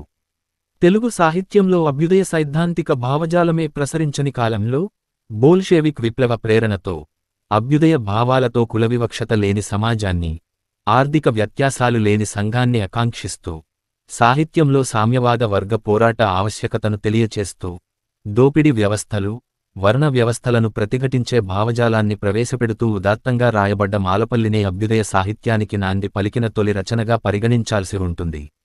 మాలపల్లిలోని అభ్యుదయత పట్ల తెలుగు ఉద్యమాలలో వ్యక్తమైన నిరాసక్తత కారణాలు. మాలపల్లి నవలకు జాతీయోద్యమ కాలంలో ప్రజల్లో ఆదరణ లభించినప్పటికీ, నవలలోని అగ్రకులాధిక్యతను సూటిగా ప్రశ్నిస్తూ రాసిన అభ్యుదయ గీతాలకు గాని, ప్రగతిశీల అభ్యుదయ భావాలకు గాని తెలుగు జాతీయోద్యమాలలో తగినంతగా ప్రాచుర్యంగాని, ప్రాధాన్యంగాని లభించలేదు. దళితుల ఆలయ ప్రవేశం, సహపంక్తి భోజనాలు లాంటి ఆదర్శవాదాలతో దళితాభ్యుదయాన్ని కాంక్షించిన నాటి సమాజంలో దళితుల సామాజిక అంతరాలే కాకుండా ఆర్థిక అంతరాలను కూడా పరిగణనలోనికి తీసుకుని సమస్య పరిష్కార మార్గాలను నిర్మాణాత్మకంగా ఉద్యమరీతిలో సూచించిన మాలపల్లి నవలలోని విశాల దృక్పథంతో కూడిన అభ్యుదయత కు జాతీయోద్యమంలో ప్రాచుర్యం కలుగకపోవడం ఒకంత ఆశ్చర్యం కలిగిస్తుంది. ఉద్యమాలకు భవిష్యత్ దర్శనాన్ని సూచించిన ఈ అభ్యుదయ దార్శనికత పట్ల వ్యక్తమైన నిరాసక్తతకు కారణాలు ఏమైనప్పటికీ ప్రధానంగా జాతీయోద్యమ నాయకత్వంలోనూ, సాహిత్యంలోనూ కొనసాగుతున్న అగ్రవర్ణ మధ్యతరగతి సామాజిక పట్టు అని భావించవచ్చు. నాడు సాంఘిక వ్యవస్థలో కొనసాగుతున్న అగ్రకుల దుర్నీతిని ఎండగట్టాలని ప్రబోధించే యత్నాలు ఆ వర్గాలకు రుచించకపోవడమేనని చెప్పవచ్చు. చరిత్ర అనేది ఆధిక్య వర్గాలకనుగుణంగా ఎప్పటికప్పుడు తిరగరాయబడుతున్నది. దీనికి సాహిత్య చరిత్ర మినహాయింపేమీ కాదు. మన సాహిత్య చరిత్ర కూడా ఎప్పటికప్పుడు అగ్రకుల సామాజిక వర్గ ఆధిపత్యానికనుగుణంగానే తిరగరాయబడుతున్నది. ఎప్పుడైతే తమ వర్గ ప్రయోజనాలకు భంగకరంగా సాహిత్యం సృజించబడుతుందో, ఏ సాహిత్యమైతే తమ ఆధిక్యతామూలాలను కదిలించే ప్రయత్నానికి పూనుకుంటున్నదో అటువంటప్పుడు సమాజంలోని ఆధిక్య వర్గాలు ఆ సాహితీ సృజనను ఆలవోకగా వెనక్కి నెట్టివేస్తూ వాటి స్థానంలో తమ ఆధిక్యతను స్థిరపరుచుకోవడానికి తమ వర్గ ప్రయోజనాలకు అనుకూలంగా ఉండే రచనలను ముందుకు తేవడం జరుగుతుంది. ఏ దేశ చరిత్రలో చూసినా, ఏ సాహిత్య చరిత్రలో చూసినా ఇది కనిపించే సత్యమే. మాలపల్లి నవల కులవర్గ దృక్పథంతో అగ్రకులాధిక్యతను సూటిగా ప్రశ్నిస్తూ అస్పృశ్యతపై వెలువడిన సమగ్ర అభ్యుదయ కావ్యమైనప్పటికీ దీన్ని నిరాసక్తతతో వదిలేసి దాని స్థానంలో నాటి అగ్రవర్ణ సంస్కృతిని, వారి ఛాందస కుల సమస్య ప్రభావాలను చిత్రించిన కన్యాశుల్కం నాటకాన్ని ప్రశంసలతో ముందుకు తీసుకువచ్చారనే విమర్శ కూడా ఈ కోణంలోనే పరిశీలించదగిన విషయానికి. మన జాతీయోద్యమం అస్పృశ్యత సమస్యను మత దృక్పథంతో గుర్తించి, దాని పరిష్కార మార్గాన్ని మతంలోనే వెదికే ప్రయత్నం చేసింది. అందువలనే ఒక విధంగా మత దృక్పథంతో నిండిన బంకించంద్రుని ఆనందమఠం నవల అగ్రకులాధిపత్యాన్ని సవాల్ చేయకపోవడంతో బెంగాల్లోని అగ్రవర్ణ మధ్యతరగతి సామాజిక వర్గం వారి నేతృత్వాన్న సాగిన జాతీయ ఉద్యమాలకు ఆ నవలలోని అభ్యుదయత ఆమోదయోగ్యమై స్వీకరించబడింది. మరి అదేవిధమైన జాతీయ భావాలను కలిగి ఉన్నప్పటికీ తెలుగులో కుల దృక్పథంతో రాయబడిన మాలపల్లికి అభ్యుదయ కావ్యం గా ప్రాచుర్యం లభించలేదు. దీనికి కారణం ఆంధ్రదేశంలో కూడా జాతీయ ఉద్యమాలకు నాయకత్వం వహించింది అగ్రవర్ణ మధ్య తరగతి సామాజిక వర్గమే కాబట్టి ఆ వర్గాలు మాలపల్లి నవలలోని అభ్యుదయ గీతాలు తమ అగ్ర కులాధిపత్యాన్ని నేరుగా ప్రశ్నించే తీరులో ఉండడంతో వాటిని కావాలనే మూలన పెట్టివుడవచ్చు. అదే మాలపల్లిలో కుల దృక్పథం కాకుండా మత దృక్పథమే ప్రతిబింబించి ఉంటే నాటి అగ్రవర్ణ మధ్యతరగతి వర్గాలకు ఈ కావ్యం ఆమోదయోగ్యమై హితకావ్యమై మరింత సముచిత స్థానం దక్కి ఉండేది. మాలపల్లిలోని అభ్యుదయత పట్ల నిరాదరణ వ్యక్తం కావడానికి జాతీయోద్యమ కాలంలో కొనసాగిన జస్టిస్ పార్టీ యొక్క కుల రాజకీయాలు కూడా కొంత కారణమైనాయి. బ్రాహ్మణేతర ఉద్యమం యొక్క రాజకీయ రూపమైన స్థానిక జస్టిస్ పార్టీని ప్రభావితం చేసిన ఆనాటి బ్రాహ్మణేతర సామాజిక వర్గం ఈ ఉదాత్త నవలలోని ప్రకటితమైన ఉన్నవ ప్రగతిశీల ఉద్దేశ్యాలను కులపరంగా శంకించారు. భూస్వామి చౌదరయ్యను దుష్టునిగా చూపడం, అతని కోడలు కమల లేచిపోవడం వంటి అంశాలను బ్రాహ్మణేతరులను అపనిందపాలు చేసే యత్నంలో భాగంగా జస్టిస్ పార్టీని ప్రభావితం చేస్తున్న కమ్మ జమీందార్లను దుష్టులుగా చిత్రించే ప్రయత్నంలో భాగంగా అపోహలతో ఈ నవల చూడబడింది. ఈ విధంగా మాలపల్లి నవల ఆనాడు ఆధిపత్యం చెలాయించే 3 చోదక వ్యవస్థలను ఏకకాలంలో దుయ్యబట్టడంతో ఆయా వ్యవస్థల నుండి బహిర్గతంగాను అంతర్గతంగాను తీవ్ర వ్యతిరేకతను ఎదుర్కొన్నది. ఒకవైపు వలసపాలనకు వ్యతిరేకంగా నాటి రాజకీయ అధికార వ్యవస్థను విమర్శిస్తూ పీడిత శ్రామికులకు ప్రత్యామ్నాయ పోరాట పద్ధతులను సూచించడంతో ప్రభుత్వ నిషేధానికి గురైంది. మరోవైపు సామాజిక అంతరాలను నిరసిస్తూ అగ్రవర్ణాల ఆధిపత్యాన్ని నవల సూటిగా ప్రశ్నించడంతో వర్ణ వ్యవస్థలోని ఆధిక్య వర్గాలకు, అగ్రకుల వర్గాలకు నవలలోని భావజాలం మింగుడుపడలేదు. ఇంకొక వైపు ఆర్థిక అంతరాలను అంతం చేసే ప్రయత్నంలో భాగంగా భూస్వాములపై సాయుధ పోరాట మార్గాలను నవల ప్రేరేపించడంతో నాటి ఫ్యూడల్ వ్యవస్థలోని ఆధిక్య వర్గాలకు, జమీందారీ వర్గాలకు సైతం ఈ నవలలోని అంశాలు నచ్చలేదు. అందుకే జాతీయోద్యమ కాలంలో మాలపల్లి నవలలోని అభ్యుదయ భావాలు మానవుని ప్రగతిశీలక పరిణామానికి దారితీసే భావాలైనప్పటికీ ఆనాటి జాతీయోద్యమంలో కీలక పాత్ర వహిస్తున్న ఫ్యూడల్ ఆధారిత వర్ణ వ్యవస్థలోని ఆధిక్య వర్గాల యొక్క అభిమతాలకు విరుద్ధంగా ఉండటంతో, వారి ప్రయోజనాలకు భంగకరంగా ఉండటంతో నవలలోని అభ్యుదయ అంశాలు నిరాసక్తంగా చూడబడి పక్కన పెట్టబడ్డాయి. ఏ వ్యవస్థలైతే నవలలోని అభ్యుదయతను చూడ నిరాకరించాయో ఆ ప్రగతినిరోధక వ్యవస్థలకు కాలం చెల్లిన నేటి కాలంలో కూడా ఈ నవలకు అభ్యుదయ కావ్యం గా రావలసినంత గుర్తింపు దక్కలేదు. దీనికి కారణం తెలుగు సాహిత్యంపై కొనసాగుతున్న అగ్రవర్ణ మధ్య తరగతి సామాజిక పట్టు అని చెప్పాల్సి ఉంటుంది. ఎవరి పట్టును అయితే సమాజంలో సడలించాలని ఈ కావ్యం నేరుగా సూచించిందో వారి ఛాయలో సాహిత్యం సేద తీరినంత కాలం ఈ మహాకావ్యానికి అభ్యుదయ కావ్యం గా రావల్సింత పేరు ప్రఖ్యాతులు దక్కలేదు. అయితే తదనంతర కాలంలో నవలలోని అభ్యుదయత ను తులనాత్మకంగా పరిశీలించాల్సిన అనివార్యత ఏర్పడినప్పుడు నవలలోని సామాజిక చిత్రణ లాంటి అంశాలు ప్రశంసలతో ముందుకు తేబడి సమున్నత మానవీయ విలువలకు పట్టం కట్టిన దళితాభ్యుదయత ను వెనుకకి నెట్టే ప్రయత్నం చేయబడింది. అయితే ముందు చెప్పినట్లుగానే మాలపల్లికి తొలి అభ్యుదయ కావ్యం గా సాహిత్య చరిత్రలో రావాల్సినంత గుర్తింపు రాకున్నా తెలుగు క్లాసిక్స్లలో ఎన్నదగిన ఉత్తమ ఇతిహాస కావ్యంగా పేరుగాంచింది. నవల ప్రచురణ నిషేధం. కవి ఉన్నవ జైలు నుండి విడుదలైన తరువాత బెల్లంకొండ రాఘవరావుచే మాలపల్లి నవల 2 భాగాలుగా 1922లో ప్రచురించబడింది. ఈ నవల విడుదల ప్రగతిశీలక సాహిత్య చరిత్రలో మేలిమలుపు. మహాత్మా గాంధీ రాజకీయరంగ ప్రవేశం నాటి సాంఘిక రాజకీయ పరిస్థితులకు చిత్రించిన ఈ రాజకీయ నవలలో బోల్షెవిక్ భావాలు ఉన్నాయని, ప్రజల్ని రెచ్చగొట్టి ప్రభుత్వంపై దాడిచేసే విధంగా ఉందని భావించిన అప్పటి బ్రిటీష్ ప్రభుత్వం కమ్యూనిస్టు సిద్ధాంతాలను ప్రచారం చేయడం, కార్మికులను భూస్వాములకు వ్యతిరేకంగా రెచ్చగొట్టడం, ప్రభుత్వాన్ని విమర్శించడం అనే అభియోగాలపై 1923 ఏప్రిల్ 5 తేదీన నవలపై నిషేధించింది. మద్రాసు శాసనమండలిలో 1926లో కాళేశ్వరరావు తదితరులచే ఆ నిషేధంపై చర్చ జరిగింది.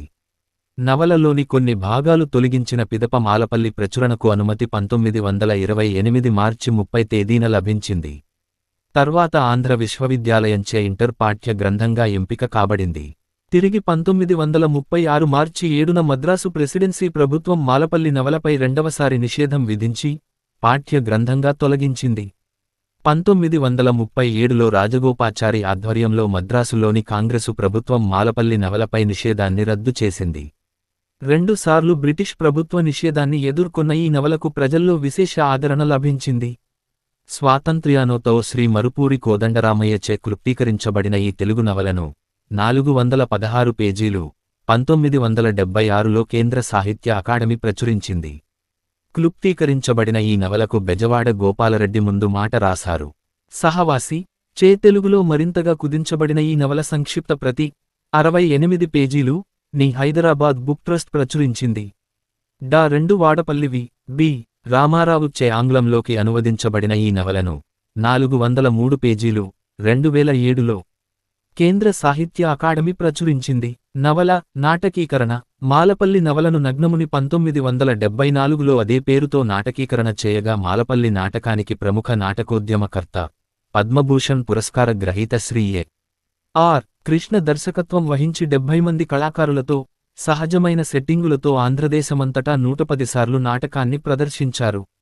గూడవల్లి రామబ్రహ్మం సందేశాత్మక చిత్రం మాలపిల్ల ఉన్నవ వారి మాలపల్లి నవల ఆధారంగా రూపొందించబడినదన్న భావన నిజం కాదు. గుడిపాటి వెంకటాచలం వారి అముద్రిత కథను ఆధారంగా చేసుకుని గూడవల్లి వారు మాలపిల్ల సామాజిక చిత్రాన్ని తీయడం జరిగింది. మాలపల్లికి తెలుగు సాహిత్యంలో స్థానం అంచనా జాతీయోద్యమకాలంలో వ్యావహారిక భాషలో వెలువడిన తొలి రాజకీయ నవల మాలపల్లి నవల మార్క్సిస్టు భావజాలంతో జాతీయోద్యమ ప్రభావంతో వచ్చిన దళితుల జీవితాన్ని స్పర్శించిన సమగ్ర నవలగా ప్రసిద్ధి పొందింది. దేశ సామాజిక రాజకీయ వాతావరణాన్ని ప్రతిబింబిస్తూ సంఘంలోని సామాజిక ఆర్థిక అసమానతలను ఎత్తిచూపుదమే కాకుండా ఆ సామాజిక ఆర్థిక అంతరాలను రూపుమాపే ప్రయత్నాలను మార్క్సిస్ట్ సైద్ధాంతిక భావజాల నేపథ్యంలో విశ్లేషిస్తూ సంఘ సంస్కరణాభిలాషను వ్యక్తం చేస్తూ 1922లోనే అభ్యుదయ భావాలతో వ్రాయబడ్డ తొలి నవలగా ఈ మాలపల్లికి తెలుగు సాహిత్య వికాసంలో విశిష్ట స్థానం ఉంది. అలనాటి తెలుగు సాహిత్యంలో కొనసాగుతున్న భావకవిత్వ ధోరణి వెల్లువలో కొట్టుకుపోకుండా దానికి విభిన్న రీతిలో స్పందిస్తూ సామాజిక అంతరాలను ప్రశ్నిస్తూ సమాజహితాన్ని కాంక్షిస్తూ వ్రాయబడ్డ తొలి అభ్యుదయ కావ్యం. అసమాన సామాజిక స్పృహతో అభ్యుదయ భావాలతో ఉదాత్తంగా రాయబడ్డ నాటి నవలల్లో మాలపల్లిదే అగ్రస్థానం. సమున్నత మానవీయ విలువలకు పట్టం కడుతూ అస్పృశ్యుల జీవితాన్ని వాస్తవిక ధోరణిలో స్పర్శించినది. దళిత సమస్యలను సైద్ధాంతిక కోణంలో విశ్లేషించింది కాబట్టే సంస్కరణ రంగంలో వచ్చిన ప్రామాణిక నవలగా ప్రసిద్ధి పొందింది. ఒక హరిజన కుటుంబ గాథని ఇతివృత్తాంతంగా ఎన్నుకుని సమాజంలో అట్టడుగు వర్గానికి చెందిన ఒక మాలను నాయకునిగా చేసుకుని రాయబడ్డ తొలి తెలుగు నవలగా సాంఘిక అసమానతకు ఆర్థిక అసమానతకు రెండింటికి కూడా సముచిత ప్రాధాన్యం ఇస్తూ రాసిన మొదటి అభ్యుదయ కావ్యంగా ఉన్నవ మాలపల్లి తెలుగు సాహిత్య చరిత్రలో ఖ్యాతి పొందింది. ఆర్థిక అసమానత సామాజిక అసమానతలను ప్రశ్నిస్తూ తదనంతర వేర్వేరు కాలాలలో వచ్చిన రెండు విభిన్న ప్రముఖ సాహిత్య ధోరణిల అభ్యుదయతను మాలపల్లి నవల ముందుగానే తనలో అంతర్లీనం చేసుకుని రాబోయే అభ్యుదయ సాహితీ రచనలకు మార్గదర్శిగా నిలిచింది. 1920 కాలం నాటి చారిత్రక సామాజిక ఆర్థిక పరిణామాలను తెలుగువారి జీవన విధానాన్ని సమకాలీన పరిస్థితులను సమున్నతంగా చిత్రించిన మాలపల్లి నవల తిరిగి అలనాటి చరిత్రకు తెలుగు ప్రజల సామాజిక పరిశీలనకు నేటితరం పరిశోధకులకు ప్రధాన సాహిత్యధారంగా నిలవడం ఒక విశేషం. 100 ఏళ్లు కావస్తున్నా మాలపల్లి పునర్ముద్రితమవుతున్నదంటే దానికి కారణం ఈ నవలలో చిత్రితమైన జీవిత వాస్తవికత, ఉదాత్త పాత్రలు, కళాత్మకత, అభ్యుదయత, ఉన్నత మానవీయ విలువలు, భవిష్యత్ దర్శనాలే. ఇటువంటి రచనలు తరాలు మారినా పాఠకులను ఆలోచింపచేస్తాయి, మానసిక సంఘర్షణను ప్రేరేపించి సమాజాన్ని ఆదర్శాల వైపు నడిపిస్తాయి. ఈ లక్షణాలే మాలపల్లి నవలను మహత్తర ఇతిహాస కావ్యంగా తెలుగు సాహిత్యంలో క్లాసిక్స్ సరసన సమున్నతంగా నిలబెట్టాయి.